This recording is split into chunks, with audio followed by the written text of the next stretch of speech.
โอ้ยปวดฟันมากเลยปวดฟันแบบนี้ไปหาหมอหมอก็ไม่ถอนฟันให้หรอก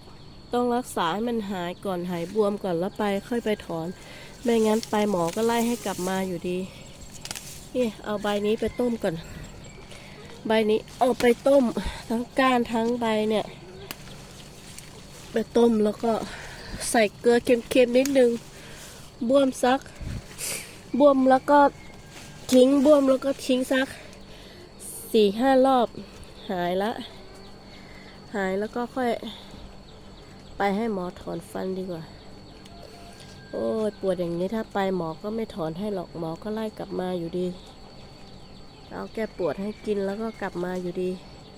เอาใบนี้ไปต้มดีกว่าต้มใส่เกลือเค็มๆนิดนึงแล้วก็บ้วมสัก4-5 รอบ